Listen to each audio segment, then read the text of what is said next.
दोस्तों, एक बार की बात है, एक राज्य का एक राजा होता है। राजा बहुत ही दयालु प्रवृत्ति का होता है, पर वह अपने राज्य में हमेशा गरीब और ब्राह्मणों की बहुत सेवा करता है। लेकिन कुदरत का खेल निराला है दोस्तों, उसके घर में कोई संतान नहीं थी। काफी सालों बाद उसके घर में एक पुत्र रत्न की प्राप्ति होती है। पूरे राज्य में खुशी का माहौल हो जाता है। राजा पुत्र की कुंडली और नक्षत्र देखने के लिए पंडित को बुलाते हैं। पंडित नक्षत्र देखता है और कहता है कि यह बेटा बहुत ही बुरे नक्षत्र में पैदा हुआ है और यह आपकी मौत का कारण बनेगा। इसे राज्य छोड़कर जंगल में रहना पड़ेगा। अब राजा काफी विचलित हो जाता है और अपने मंत्री को बुलाता है। राजा मंत्री को कहता है, आप तो खुद विद्वान हो, भगवान आपसे बात भी करता है। क्योंकि राजा का मंत्री भी भगवान शिव का बहुत बड़ा भक्त था और कहते हैं भगवान शिव उससे डायरेक्ट बात करते थे। राजा मंत्री को कहते हैं कि 11 दिन बाद जब विधाता माता मेरे बच्चे का भाग्य लिखना है तो आप वहाँ उपस्थित रहना और विधाता माता से कहना कि कुछ मेरे बच्चे के बारे में कुछ अच्छा लिखे।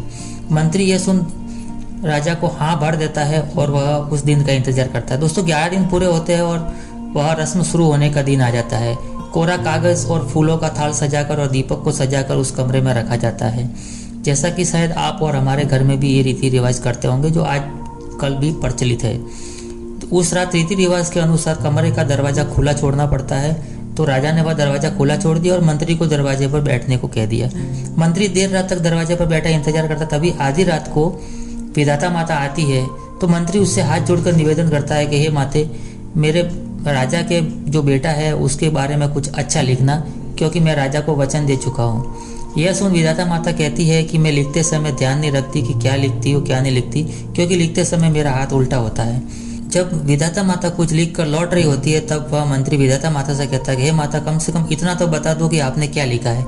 इस पर विधाता माता कहती है कि आज से 14 साल बाद इस राज्य पर आक्रमण होगा और राजा मारा जाएगा और वह बच्चा घोड़े पर बैठकर वन में चला जाएगा। चूंकि मैंने उसके भाग्य में एक घोड़ा लिख दिया है, घोड़े पर बैठकर सुरक्षित वन में चला जाएगा और वन में ही जीवन व्यतीत करेगा। वह घोड़ा उसके साथ हमेशा रहेगा। मंत्री काफी दुखी हो जाता है और राजा को सारी बातें बता देता है। राजा कहता है, मंत्री जी, आज से मेरे बच्चे की जिम्मेदारी आप पर है, आप इसकी रक्षा करना।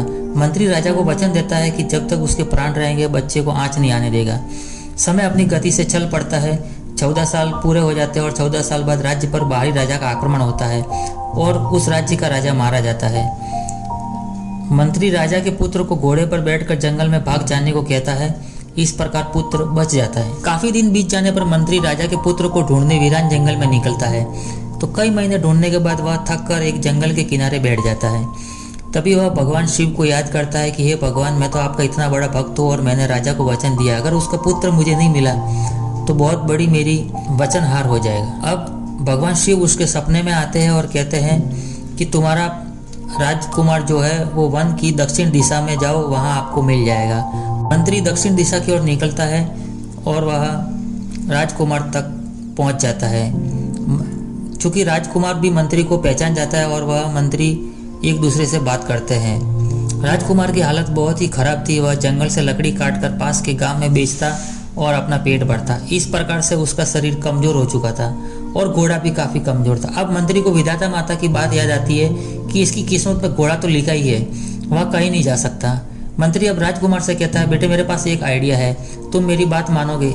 इस पर राजकुमार कहता है, आप तो मेरे पिताजी के भी मंत्री हो और काफी विद्वान भी हो, भला आपकी बात मैं कैसे टाल सकता हूँ। इस पर मंत्री कहता है, जाओ और यह घोड़ा बेच कर आओ। राजकुमार कहता है, मंत्री जी, मेरे पास जीने का सहारा सिर्फ ये घोड़ा है, इसको बेच दिया तो मैं जिंदा कैसे बचूंगा।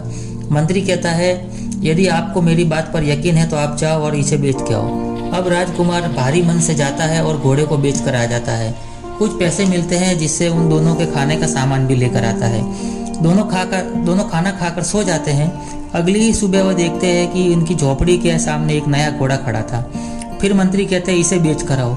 राजकुमार फिर बेच देता है। अगले दिन फिर एक नया घोड़ा आ जाता है। इस प्रकार घोड़े बेच कर वह धीरे धीरे धन इकट्ठा करता है और फिर हथियार खरीदता है और धीरे धीरे फिर से सेना का गठन करता है और फिर से अपने हारे हुए राज्य पर धावा बोल देता है और अंततः वह राज्य को जीत जाता है और राजकुमार अपने राज्य का फिर से शासक बन जाता है। इस प्रकार से विधाता माता की लिखे किस्मत को भी मात दे देता है। दोस्तों, कहानी सुनाने का मतलब ये है कि अगर आप चाहे तो किस्मत की लकीरों को भी बदल सकते हैं। बस मेहनत जारी रखो, मेहनत पर भरोसा रखो, किस्मत आपके कदम चूमेगी।